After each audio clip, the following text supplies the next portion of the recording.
സുഹൃത്തുക്കളെ നമസ്കാരം. ഇതാണ് ചീനക്കാവ്യ സിന്ദൂരം. യൂനാനി സിന്ദൂരമെന്നും ഇതറിയപ്പെടുന്നു.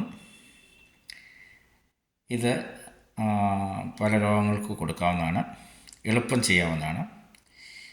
അതിന് കാവിക്കട്ടി എന്ന് പറഞ്ഞിട്ടൊരു സാധനം, അത് അയൺ ഓക്സൈഡാണ്. പണ്ട് കാലത്ത് കാവി മണ്ണെന്ന് പറഞ്ഞൊരു സാധനം കിട്ടുമായിരുന്നു.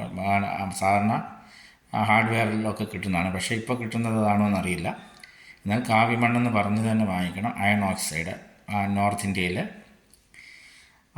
ചില മണ്ണുകൾ, അതായത് ഇരുമ്പിൻ്റെ അയിര് കൂടുതലായിട്ടുള്ള മണ്ണുകൾ ആണ് ഈ പറഞ്ഞ അയൺ ഓക്സൈഡ് അല്ലെങ്കിൽ കാവി.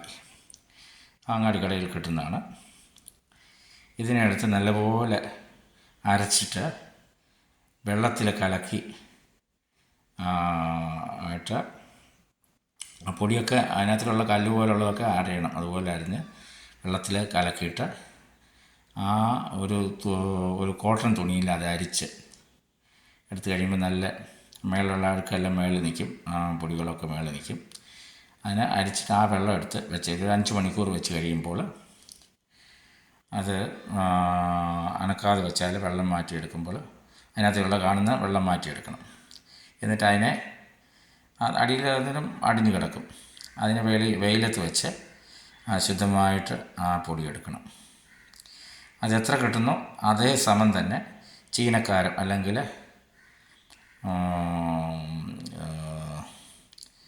ചീനം അല്ലെങ്കിൽ പടികാരം എന്ന് പറയും, അതിനെ പൊരിച്ചെടുക്കണം. അതായത് അടുപ്പത്ത് വെച്ചിട്ട് നല്ല മൺചട്ടിയിലിട്ടിട്ട് നല്ല ചൂട് എടുക്കുമ്പോൾ അത് ഉരുകി വരും. ഞാൻ വേറെ മരുന്നിൽ പറഞ്ഞിട്ടുണ്ട്. ഉരുകി വരുന്ന അതിനകത്തിൽ നല്ല ഇതായിട്ട് വരുന്ന ആ ഗിളുകള അല്ലെങ്കിൽ ഒരു മാതിരി കിടക്കുന്ന അത് മാറ്റിയിട്ട് നല്ല പൊടിയായിട്ടുള്ള എടുക്കണം.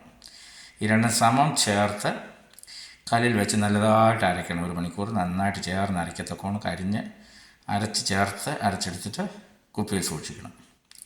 ഇതിൽ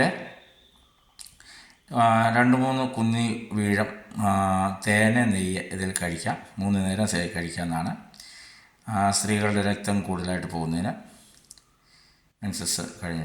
മെൻസസിനുള്ള കൂടുതലായിട്ട് രക്തം പോകുന്നതിന്, അതുപോലെ യൂറിനറി ഇൻഫെക്ഷന്, യൂറിനറി പ്രോബ്ലംസ്, രക്തപ്രമേഹം, അതുപോലെ ഉള്ളിലുള്ള വ്രണം അത് ഉണങ്ങാൻ, പുറമേ നമുക്ക് ഉള്ള വ്രണങ്ങൾക്ക് അല്ലെങ്കിൽ മുറിവിന് ഇതങ്ങോട്ട് ചേർത്ത് പറ്റില്ല, ഇൻഫെക്ഷൻ ആകത്തില്ല. അത് പൊടിയിട്ട് കെട്ടാം. ബ്ലഡ് എളുപ്പം നിൽക്കും. മുറിവുണ്ടായതുകൊണ്ട് ചേർത്ത് ഇട്ട് കഴിഞ്ഞാൽ എളുപ്പം രക്തം നിൽക്കും. Okay, thank you.